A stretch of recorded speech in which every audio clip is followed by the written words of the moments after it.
when the new head coach took over? When he took over, yeah, like he had it's really funny. He had there's a 1 minute clip where he talks about how he's going to approach it, like how Detroit is. You know, you hear a lot about Detroit's a working class city. You know, you have the big three, the factories, but he took it to another level, and he came with a different type of mentality, and he's considered a player's coach. You know, and that's you have old school football coaches like you get that link. I see it. It's not. I'll pull it up on my desktop. You can keep going though. I'm gonna see Right. what. Yeah, so this coach, so you have like in football, you have one type of coach that is OCD and anal about like the fundamentals and the basic things of football.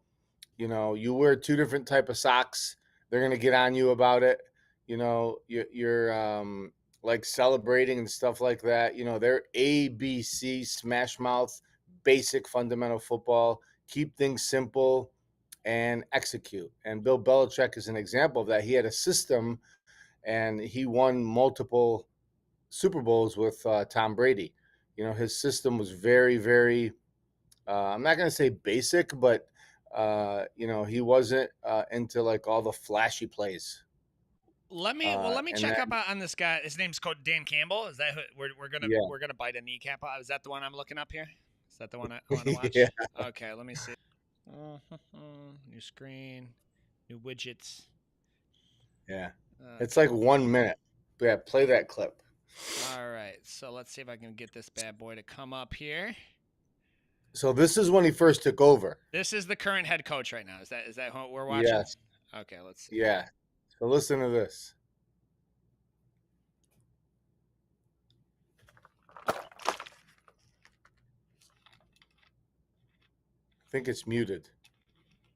It might not be. Hang on. I'll try and put it on my mic.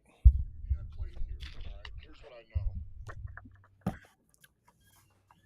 This is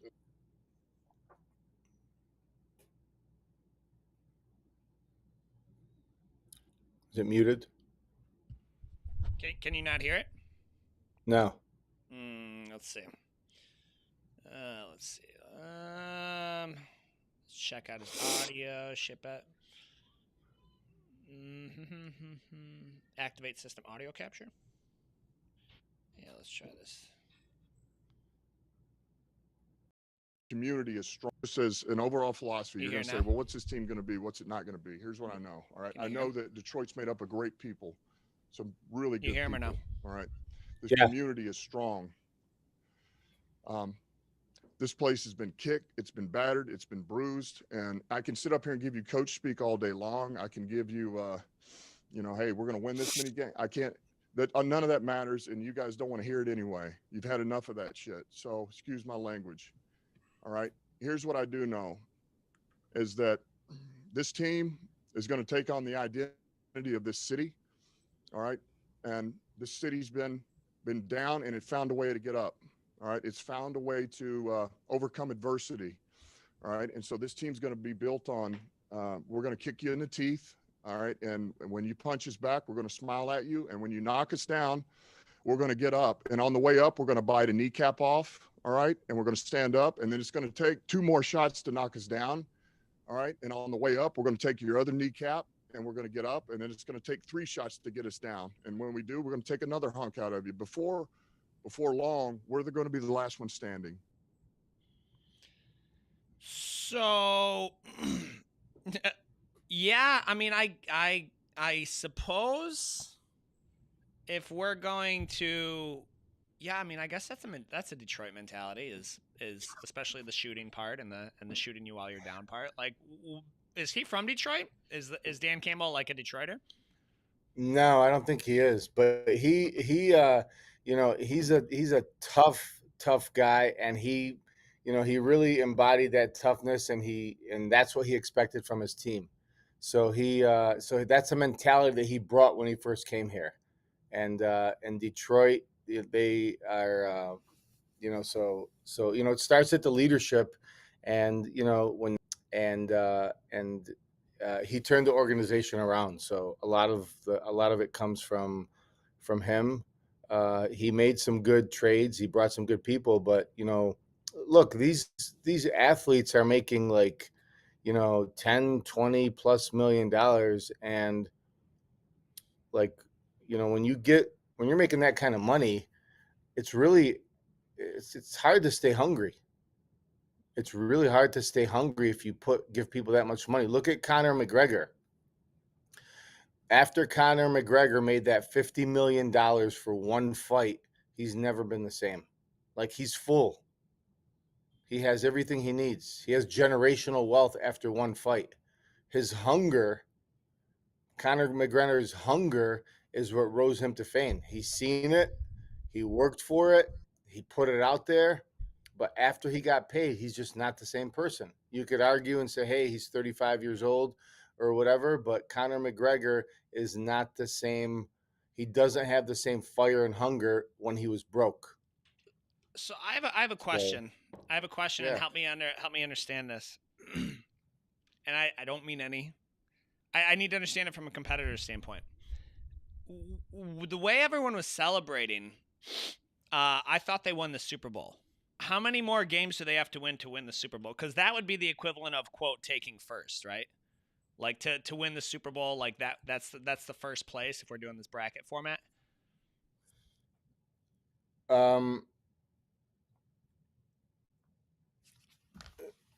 Ask that question again. How many more games do the Lions need to win the Super Bowl? We need 1, 2, I believe 3 more games. Okay, so yeah, but look, here's the thing. Like, yeah, I guess for someone who doesn't know, this sounds like, oh, you won your playoff game, like you're like popping champagne over fourth place right now. Like I understand that they've lost so bad in the past, but like if you're like in a jiu-jitsu mindset, it's like, yeah, hey, we're going off over, I got third place, I made it to the podium. Well, you don't settle till you get first though. So like, what help me understand the psyche behind it? Is it just because it was so long before they even got this far? Like as I watch zero football, so that's part of my ignorance there. What put me in the mindset of a Lions fan? Yeah, so like compared to jiu-jitsu, let's say you compete in a tournament, you compete in tournaments for years and years and years and years. And all you're doing is making you're getting a consolation third place bronze medal. You're like the fourth person out there.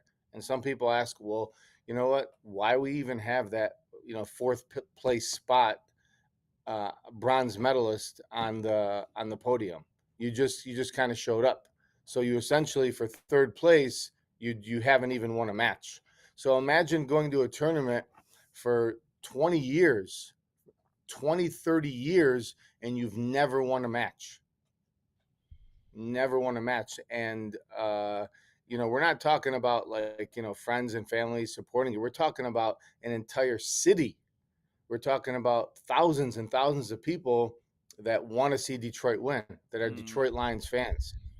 And so to turn it around, in order to get that third place medal, like equivalent to jiu-jitsu, you essentially have to have a winning season. You have to win like 10 or so games out of 15 just to make it to the playoffs. And then you have some very, very, you have some organizations that are very, very seasoned, very, they're deep in their coaching, they're deep in their football culture, and they've been winning organizations for the last 30 years. So Detroit Lions, just to make it to the playoffs is a big, big deal. Like, so it's taken us 30 years to get there. And I'll tell you what, there's a lot of die-hard Detroit Lions fans that never gave up. There are they're cult status. Like they've been. I've seen Lions fans since I was a kid. I just don't, I didn't realize. I would have thought at some point they had one. To my knowledge, is this correct? Like they've never won a Super Bowl ever in their existence. I don't believe so. That's wild. Yeah. So and that's ride or die. I respect that loyalty aspect of it because you want to throw your city on your back. I'm just one I literally don't understand. I barely understand the rules of football, and so I'm like, why? What happened here, right? Like so I get it. Like they have hope, and I think that's what people are. Is that a good summary? Is that what people are backing on as hope? Like is for someone who Yeah, doesn't it watch is. it. Yeah, and there's only like 2 or 3 teams in the league that have never won a Super Bowl, and the Detroit Lions are one of them. Who are the You other know, do two? you remember the other ones are the Browns, Jaguars, and Texans never Oh to reach a wow. Super Bowl. Yeah, do you remember a few years ago when the Super Bowl was actually held in downtown Detroit? That was many years ago. It would have been like 2005 or 6 or 7, right? When they loaded up all the homeless people and put them in shelters to give our city a better rep. Yeah, Yeah, yeah. that's all I remember. Is they're like, listen, you can't be on the streets tonight. We got guys. We're having company come over, and Li- li- they loaded Listen, them all up.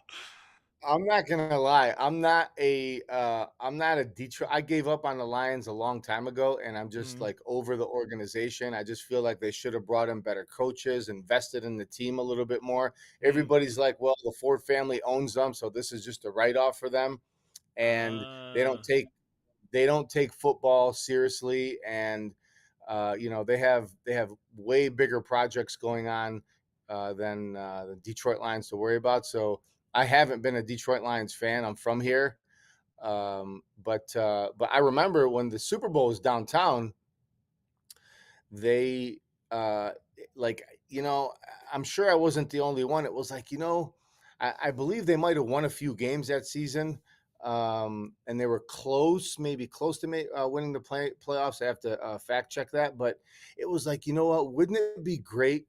The Super Bowl's in downtown Detroit. The organization's starting to turn it around a little bit. Wouldn't it be great if we made it this Super Bowl and we won it in our home city?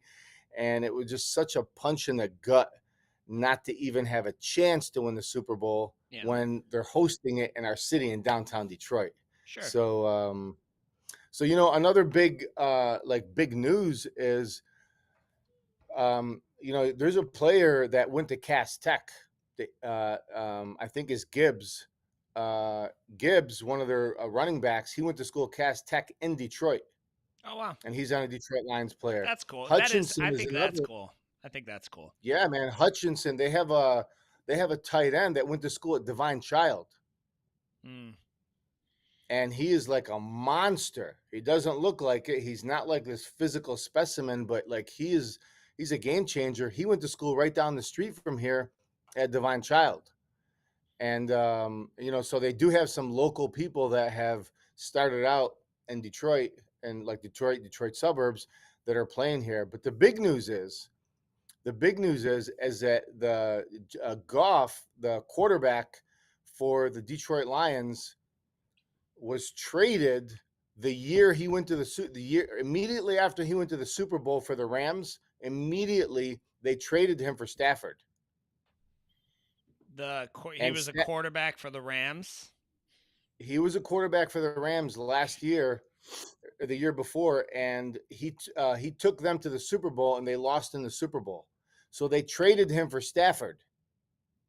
So now Stafford went to the Rams, and he actually won a Super Bowl that year with the Rams. So now yesterday, the big news is that they traded him. Stafford went to the Super Bowl, and he won a Super Bowl for the Rams. Now yesterday, or was it Saturday? He's playing against the guy they traded him for. So Mm. they got rid of Stafford, and his replacement, who they cut, they lost $22 million.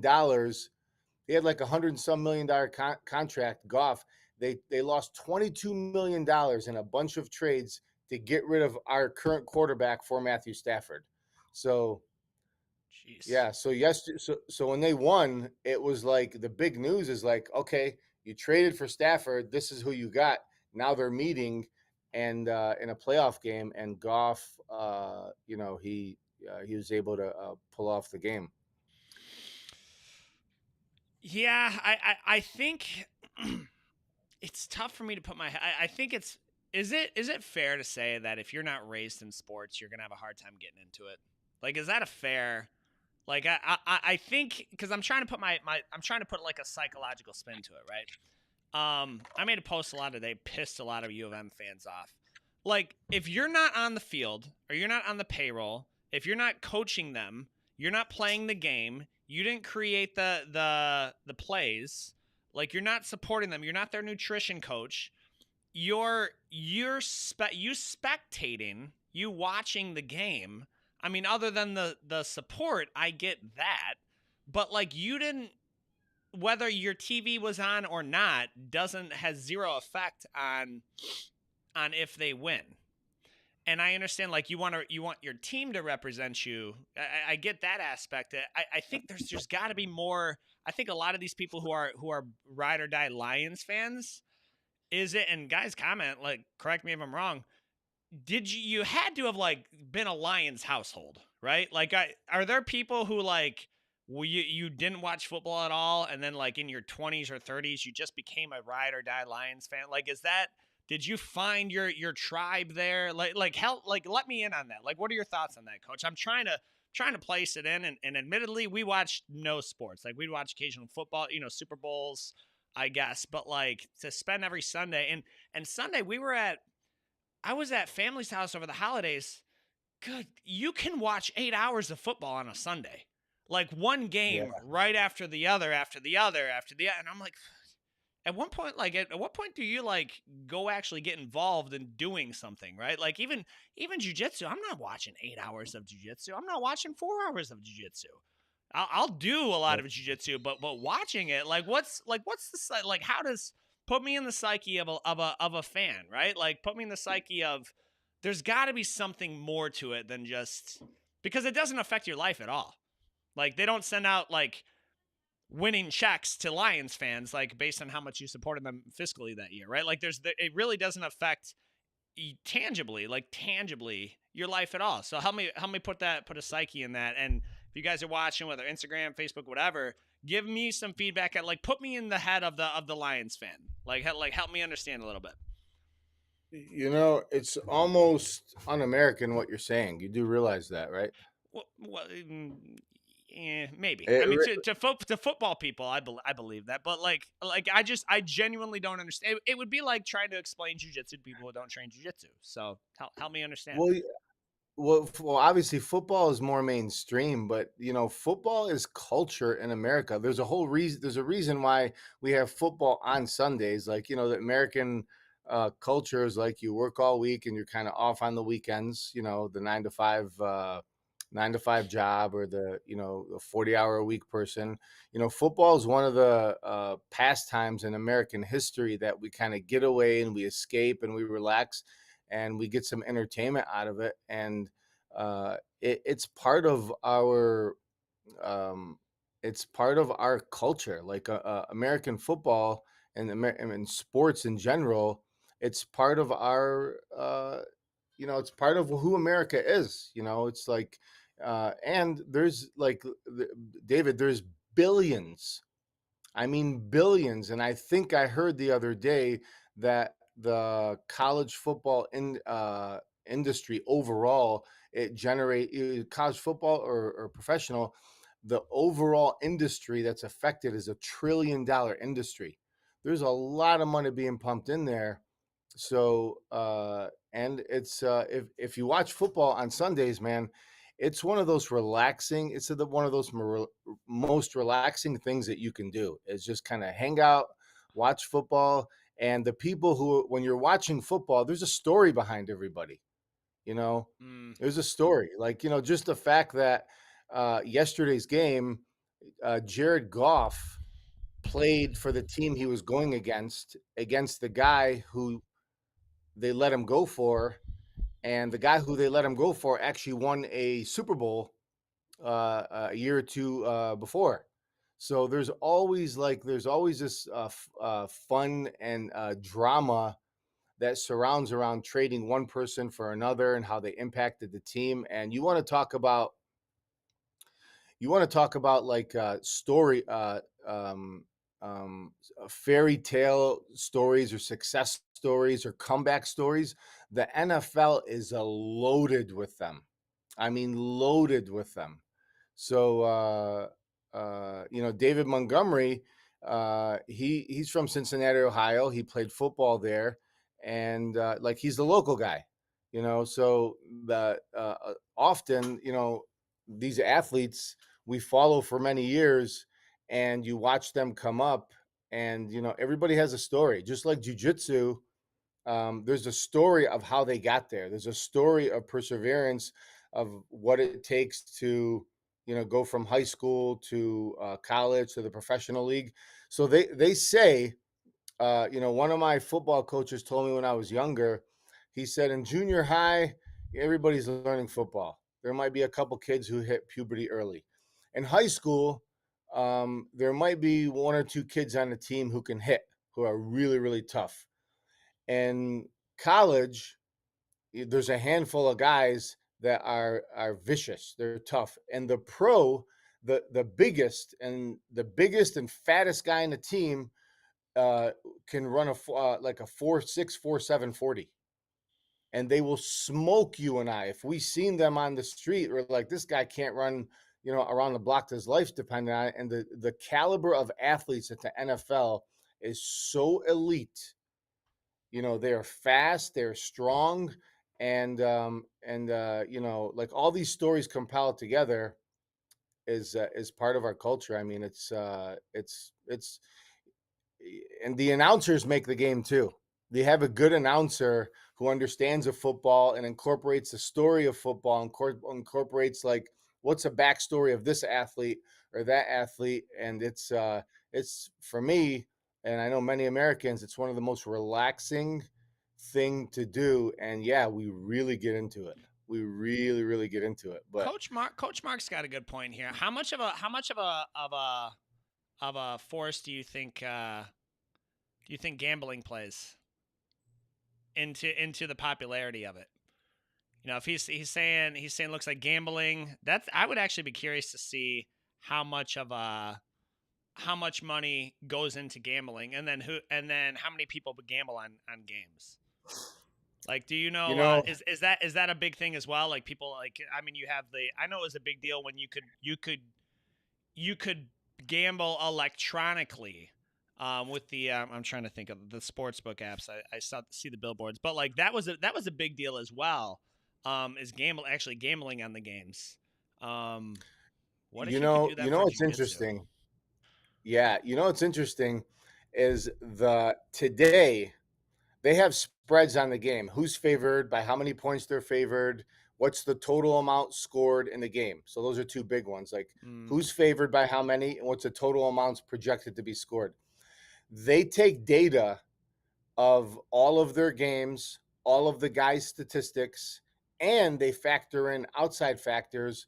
And very often they're able to narrow it down to within literally a couple of points of what the game's going to end up as. So as far as gambling goes, like you want to talk about artificial intelligence or AI and how they come up with this stuff, it is mind-blowing when you look at the line on a game, spread or the line on the game, how often they're so accurate. It's often.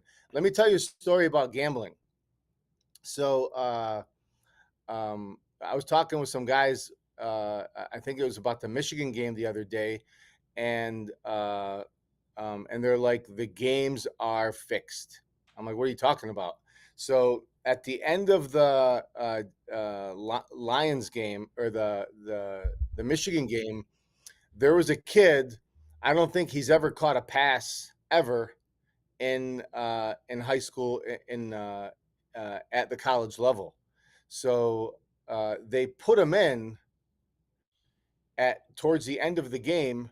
He's never caught a pass. And then we were having some like locker room talk, and we're like, you know what? Somebody from Michigan, probably a wealthy person, said, you know what? I know my son or this kid's probably not going to make it to the next level.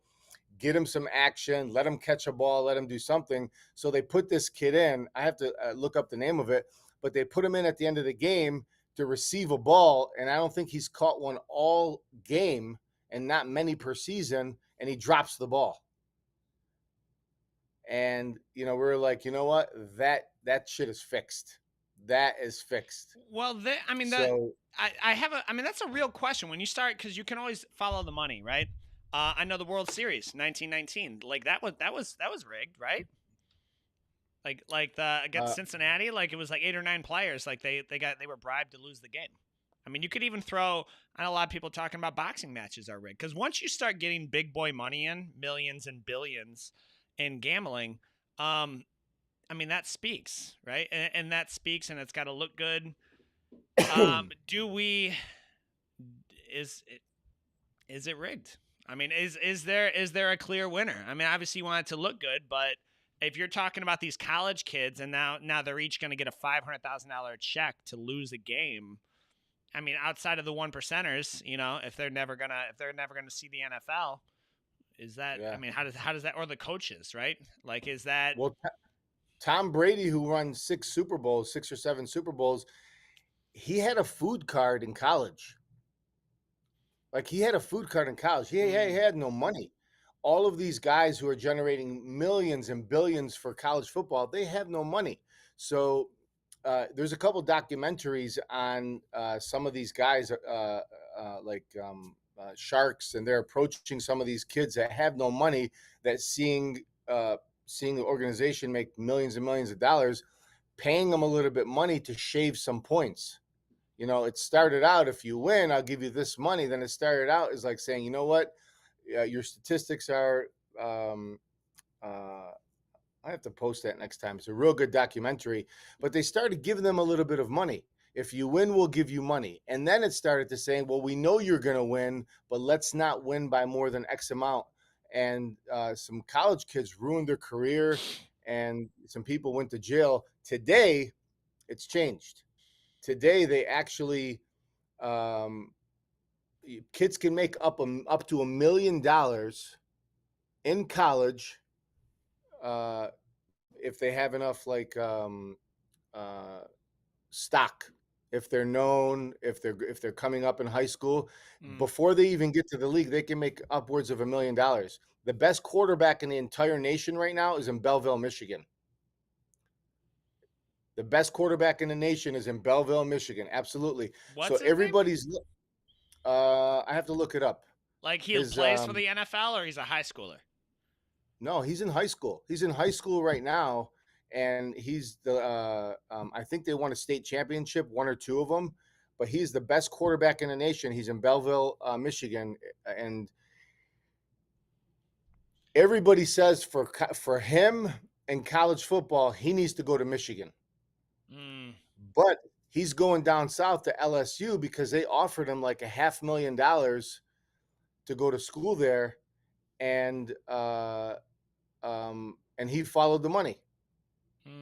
So I they're see. saying, So you know so what? that okay. So that I understand now. I understand it, and this makes sense to me. There's the hope of, my child could be in the NFL. My child could be on the U of M. If you go and win worlds in jiu-jitsu, you get to return to your day job. I mean, we've seen it happen several times with teammates. They win worlds and they get $0. In fact, it costs them money to go win worlds. There's just more money involved in it. So that helps me understand it a little bit better. Is the hope of children or their future children actually gaining money and turning it into a career? Granted, now, I mean, the likelihood of that is percentiles of a percent. But that actually sheds some light on it too, of the ability to, like, hey, hopes that my kid can make this a career, and even if you fail, then you could be a coach somewhere. So that's actually helpful. Coach, I want to keep moving on to the next topic before we run out of time here, and you wanted to review some of our matches and what happened this weekend with Temple Combat and probably Fuji as well, right? Yeah. Well, let's start with you. I mean, we had this invitational tournament in downtown Detroit. Speaking Mm-hmm. of Detroit, and so how was the experience for you? That was the first time at that venue. We've competed at Grapple in the Temple, which is like it's an iconic building in Detroit. but this one was at a different venue. So why don't you tell us about your experience there and how that went for you? I mean, as a coach, um, I have my my opinion on how things went, but you were the main event on that card of the night. You're the last match of the night in the main event. How'd that go? Tell us about your Yeah, well, by the experience there. by the time I came to the matches, most of the room was 4 deep. In fact, a lot of them left after the boxing matches. So, and it was a really small venue, right? So, like, in fact, you've got let's see here. While I'm talking, you can kind of see what we have. Like, you can see, yeah. I mean, this was the entryway. Okay, this is where you get your tickets. This is where you walk in, like looking like a summoning, and this is where you get your tickets, right? It was in right off of 75 and close to Grand Boulevard. And then you have, like, this was the actual venue. So really super small. A lot of, the tradesman in me had questions about the code and the structure of things. But this I think I, I don't know. Like, I mean, it was fine. I mean, a lot of familiar faces, a lot of guys from Voyage and Commonwealth, and a lot of familiar faces competing. But I mean, like, even I don't know, man. I mean, like back up here, we're going up into, as you go into different levels, it gets colder. You've got this one raised sort of rollout mats, and then you get to go up on uh this like attic where it's more just another bullpen. The whole thing was is I don't know. I mean, it was fine.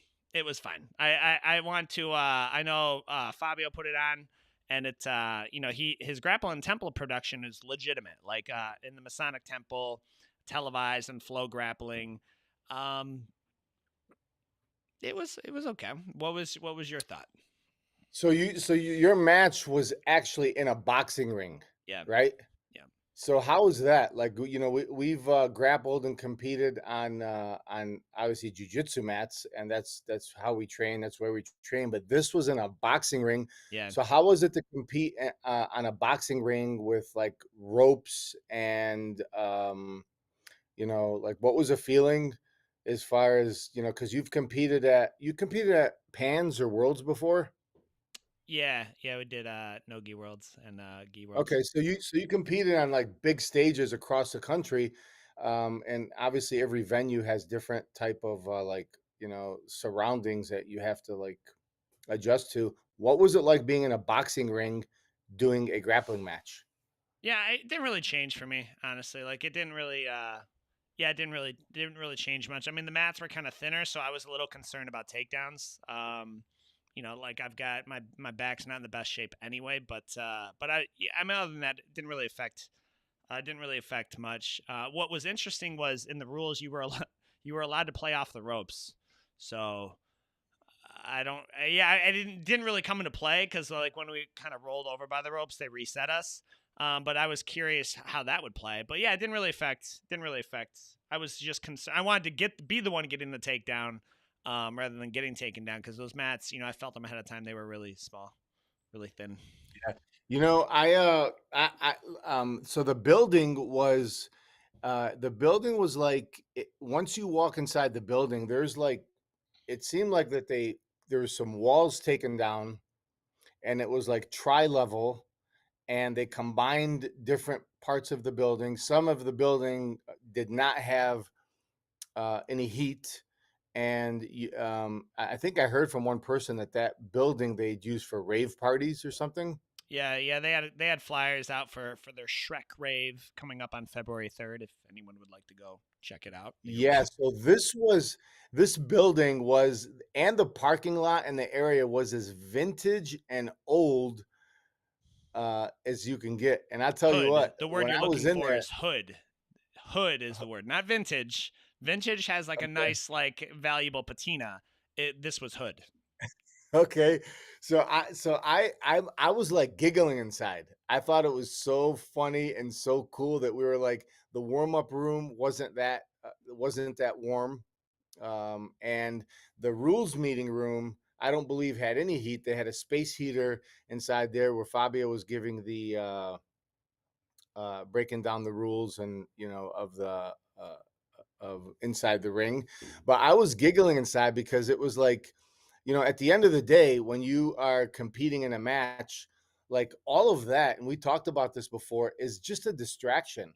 Like the people are a distraction, the outside things that you're looking at is a distraction, the parking lot's a distraction, the tri-level is a distraction. It looked like they had some clothes in the background there. Everything is just meant to be a distraction. When the bell rings and it's time to go, two things matter: the rules and the ref, and that's it. And this happened to be submission only. I was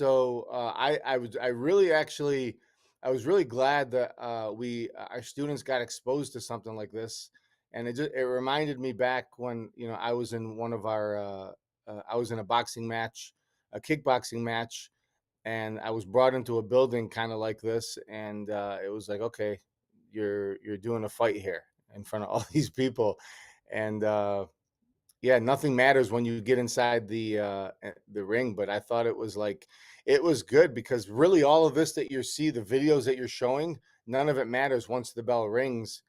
And this is like you have bricks on one side.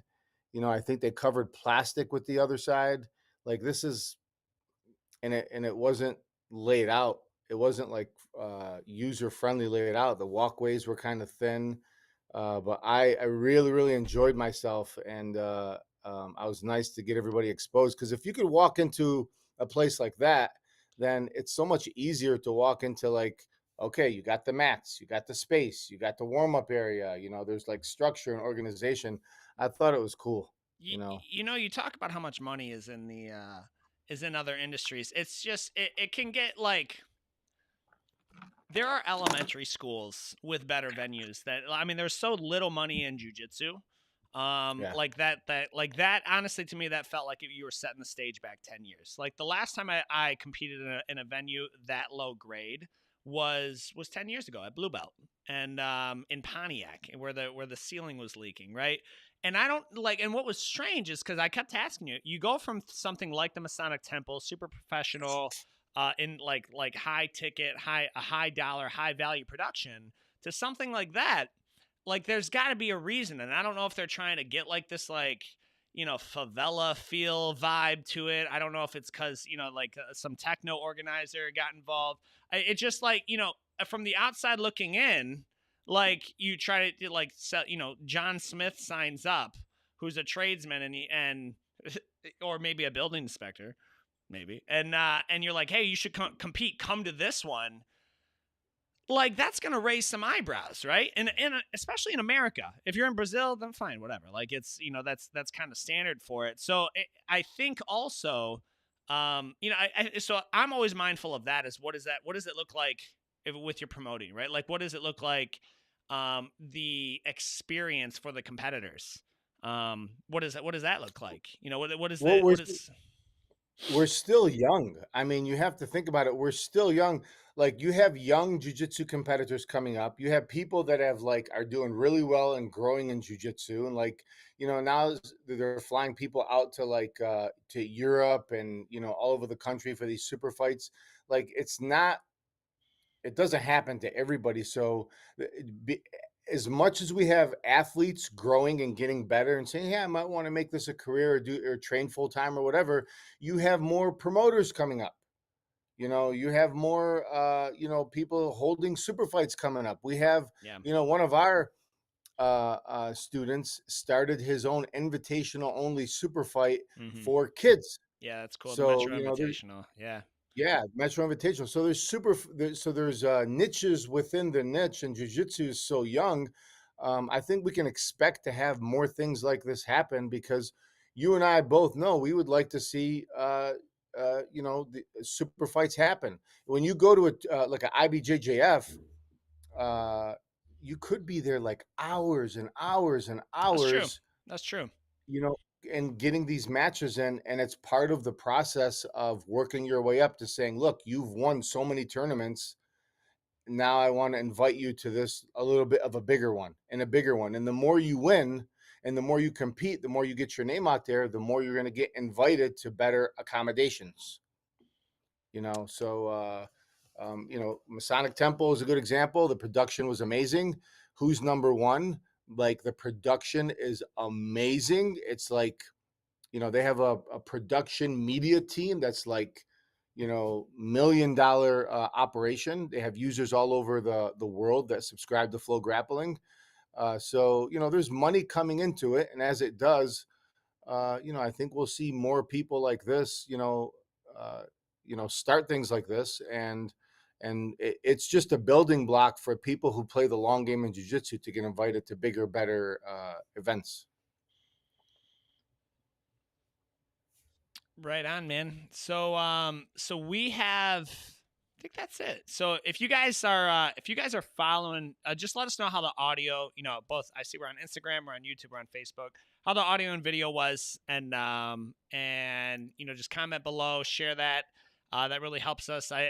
Someone posted there was a little bit of a delay on Instagram, so just kind of as we're working through these tech issues, let us know. And then while you're on socials, you'll get our notifications. If you follow us or like the YouTubes or things like that. So appreciate you guys tuning in. Coach, you got anything to add before we sign off?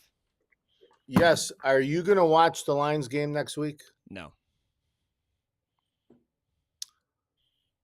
You're going to lose some stock, David. I've made it 34 years not following the Lions, and because at this point you're just a poser. Right? No, they're winning. Let me tune in. No. Like, I either care or I don't. Somewhere. Well, don't be surprised if they say, David's David's a nice guy, but he doesn't watch football. He's a nice guy. He doesn't watch football. He's a nice guy, but he doesn't watch football. Just so you know, he doesn't. And it's like, oh. So, if you're going to, okay, here, I'm gonna get Joe Rogan involved. 2 players on the field have beef. Someone tackled me the wrong way. You pulled my helmet, whatever. And they start pushing each other. What comes into play now? What has left the building and what enters? David, football is organized violence. It's organized violence. It's chaotic. It's violent. It's violent, yes. But organized. It's organized. It's organized, but like, if you got beef now it's, I'm gonna tear you up. Like, I'm gonna beat you up. It's not, I can throw this football further. It's like when you escalate conflict to its highest form, it comes down to violence and assault and combat. So like that's my take on it, right? Send me a news article if I'm wrong. When has anybody's life been in danger if they didn't throw a perfect spiral 100 yards? It's never happened. It's never hit. Like, if you don't throw this football 100 yards, it's never going to, So there's a lot of value. I mean, football, college football, NFL athletes, some of the top tier athletes on the planet. Like, no one's going to, but they're training for that specific purpose. And so, like, it's just not my flavor, man. It's and then it's 4 hours. You're committing 4 hours to just watching television. Let me just add one more thing since we're talking about this. The coaching from one coach to another on offense and defense to offense, the strategy and the play calling and the tactical maneuvers of putting these players in place is like unmatched.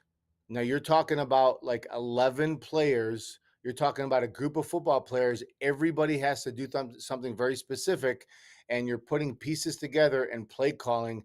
The strategy and tactical play in football it is very, very intriguing.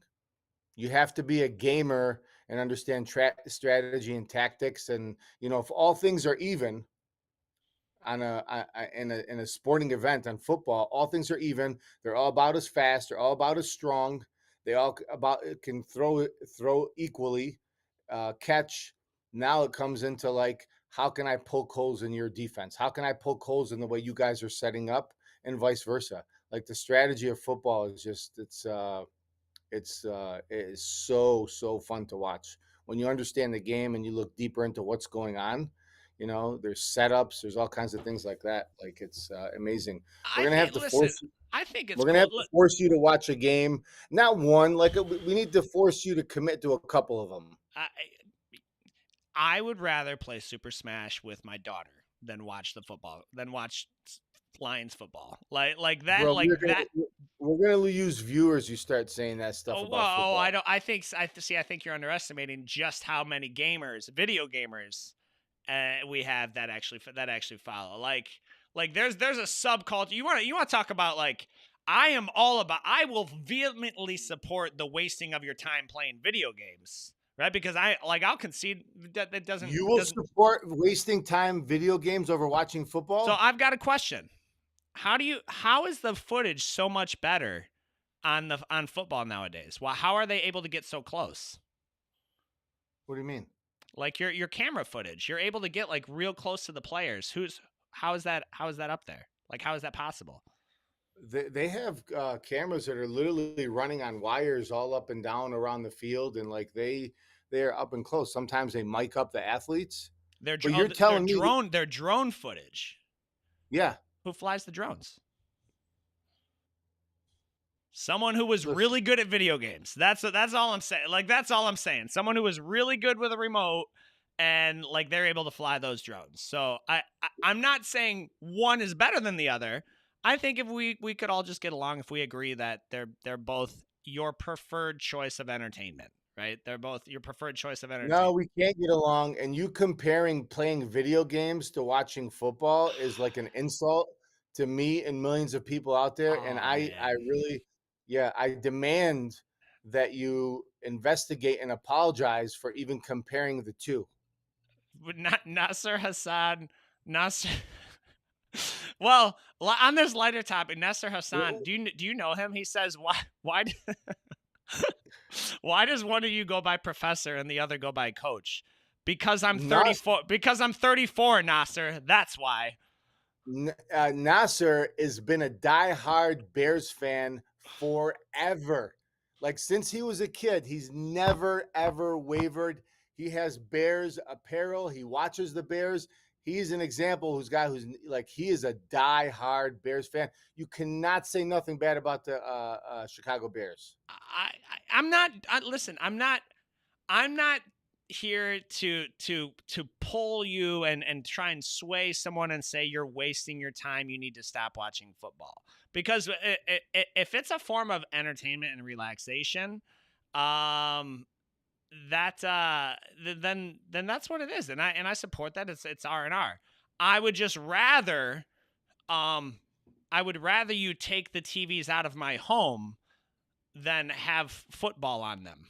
Is all I'm saying. My personal preference. But if you would rather watch football, then it's your television, dude. Do what you want. Like I have not missed out on any conversations because I didn't know football. Well, maybe I have, but my life's okay. You did. You just didn't know you did. Just don't let your inadequate and incompetence of sports make blanket statements saying video games compared to football, because that's an insult, and you're gonna get, like I said, we're gonna get lose users, and you're gonna get banned. It's gonna be worse than that. I'm gonna get shadow banned.